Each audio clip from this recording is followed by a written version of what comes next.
Terima kasih Anda masih bersama kami dalam program podcast TV Show, TV Muhammadiyah ngobrol sering tanpa boring, cuma di sini tempatnya. Nah, mungkin ini pemirsa TVmu baru ada yang bergabung sama kita. Aku mau sedikit mereview.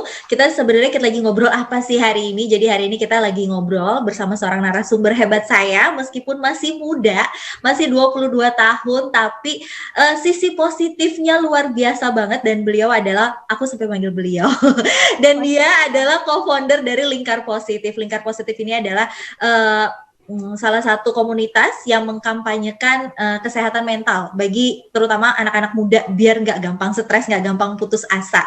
Dan Fatimah ini sendiri ternyata punya prestasi lain selain di Lingkar Positif itu, karena Fatimah juga salah satu mahasiswa berprestasi yang mendapatkan beasiswa ke Korea Selatan.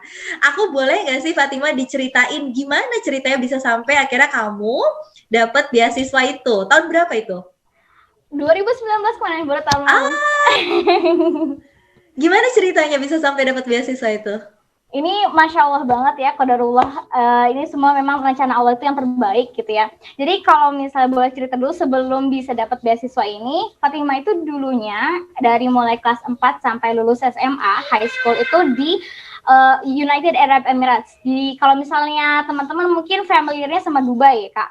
Oke. Nah, di Dubai, di UAE kayak gitu. Nah, saya itu di sana tuh sampai SMA, lulus SMA. Nah, terus habis itu kan pastinya banyak keluarga dan teman-teman pun yang pikir saya tuh bakal lanjutin kuliah tuh di luar negeri karena udah apa dari kecilnya di luar negeri itu.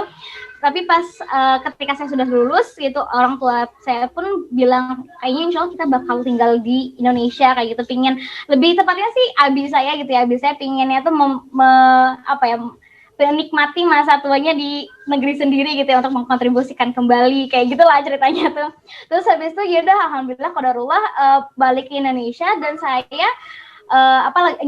tuh cuman tahu universitas tuh di Indonesia tuh cuman UI, Unpad sama ITB, karena kan tadi ya saya tuh aslinya Bandung ataupun lahirnya di Bandung kayak gitu. Nah, saya cuma tahu 3 universitas itu, tapi ternyata kalau misalnya kita lulusan di luar negeri, kita tuh nggak bisa nge-apply di universitas yang negeri kayak gitu, karena kita nggak ada nomor induk mahasiswa ataupun untuk mencoba SNMPTN kayak gitu nggak bisa. Bisanya tuh lewat jalur mandiri kayak gitu. Berarti ya terpaksa harus masuk swasta, kalau enggak ya ikut yang jalur mandiri kayak gitu. Fast forward kayak gitu, ternyata sebenarnya yang menemukan Universitas Muhammadiyah Yogyakarta ini itu adalah abi saya. Jadi kayaknya tuh abi saya itu orang tua saya itu lebih antusias untuk mencarikan kuliah demi education gitu ya buat anaknya kayak gitu. Terus saya dapat di UMY, dan itu juga itu udah jadi salah satu rencana Allah banget. Soalnya saya tuh kan gara-gara grow up-nya tuh mungkin karena di luar negeri tuh jadi pakai bahasa Inggris terus ya. Jadi kalau misalnya ngebaca teks bahasa Indonesia itu tuh mah kebalikannya. Saya convert ke Inggris dulu baru ke Indonesia lagi. Kayak gitu. Jadi 2 kali kan kayak gitu. Okay. Terus waktu saya ujian di UMY itu kan ikut yang CBT, computer based test, yang cuman sehari tesnya tuh sehari langsung dapat hasilnya. Dan itu tuh itu saya tuh sampai dilesin untuk bahasa Indonesia dulu di GO kayak gitu, disuruh les bahasa Indonesia dan les beberapa mata kuliah kayak gitu buat ngambil ujian yang di UMY ini. Dan Masya Allah banget waktu di ikutan di UMY itu tes itu saya tuh cuman lolos 2 poin untuk masuk ke KPI itu yang komunikasi konseling Islam, penyiaran Islam itu. Dan disitulah semuanya baru kayak lembaran baru dan kayak kehidupan baru yang terjadi gitu. Dan alhamdulillah ternyata di UMY pun ada yang namanya tuh IRO, International Relation Office, dan IRO ini udah mempunyai banyak link ataupun MOU di beberapa universitas luar negeri, kayak misalnya itu South Korea, Malaysia, terus Thailand, dan mereka juga mengadakan mengikuti yang namanya Erasmus, beasiswa Erasmus, dan beasiswa Erasmus ini bisa ke Spanyol. Nah, waktu saya ikutan untuk tes aero ini. Nah saya pikir tuh saya bakal keterima itu di Malaysia, karena memang saya itu apply cuma di Malaysia, nggak kepikiran untuk jauh-jauh ke South Korea ataupun ke Spain, kemana pun enggak kayak gitu. Terus pas waktu di interview, nah orang yang nge-interview itu pada shock, wih bahasa Inggris kamu bagus banget tuh, kamu cuman sayang banget kalau ke Malaysia doang katanya tuh, gimana kalau ke luar negeri yang lebih jauh katanya tuh. Terus habis itu kayak, aduh masa sih ini boleh kayak gitu, iya nggak apa-apa, kamu mau kemana katanya tuh. Kalau boleh sih saya sebenarnya pengen ke Korea kayak gitu, karena memang dulu tuh ada ya, dulu kayak masih zaman jahiliyah gitu, kayak masih ke K-pop, kayak drama kayak gitu Mbak.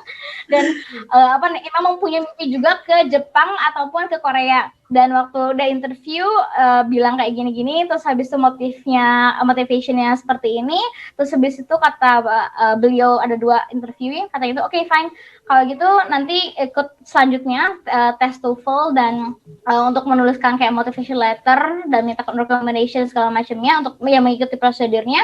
Dan alhamdulillah ketika itu semua selesai, pas dilihat hasil akhirnya, saya masuk ke final kayak gitu, karena itu disaring ya Mbak, kayak banyak banget gitu yang pengen ke luar negeri. Terus habis itu saya diterima di South Korea, dan ini sebenarnya tuh belum termasuk beasiswanya actually. Jadi itu tuh iya, ini tuh masih MOU di antara maksud UMY sama Universitas Sanwon, namanya tuh Sanwon Daehakil, di sana ya tuh. Dan itu tuh waktu saya udah keterima tuh, ternyata memang kalau dari UMY sendiri tuh cuman ngasih tuition fee kayak SPP sama dormitory, kayak uang beasiswa mungkin kayak tunjangan dari UMY itu ya, hanya 2 itu. Tetapi living cost dan misalnya tuh airplane, habis itu kayak untuk segala macamnya kayak mungkin insurance kayak gitu masih ditanggung sendiri.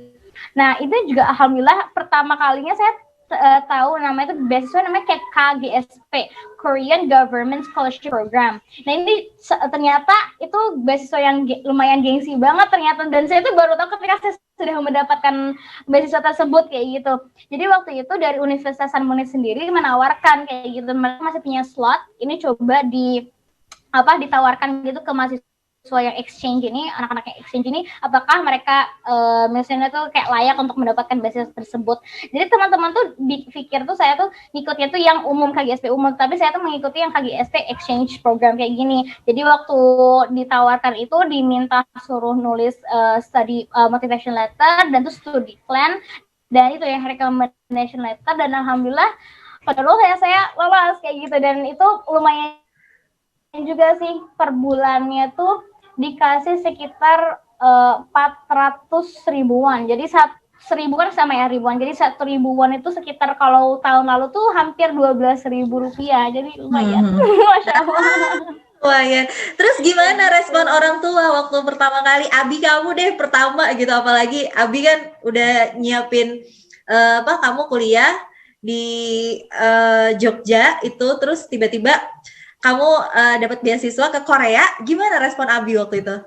Shock ya, alhamdulillah pasti bersyukur banget ya gitu ya, shock dan bersyukur banget. Tapi yang jelas memang ya namanya mimpi itu kita harus kejar gitu. Kita to keep on dreaming, tetapi dengan berikhtiar dan bertawakal juga gitu.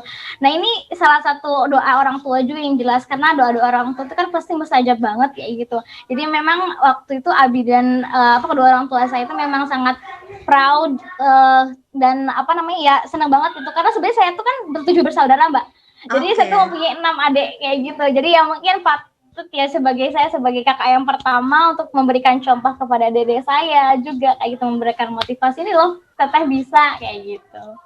Kalau kakak bisa, adik-adik juga pasti harusnya bisa seperti itu. Harus lebih malah. Harus lebih benar. Lebih.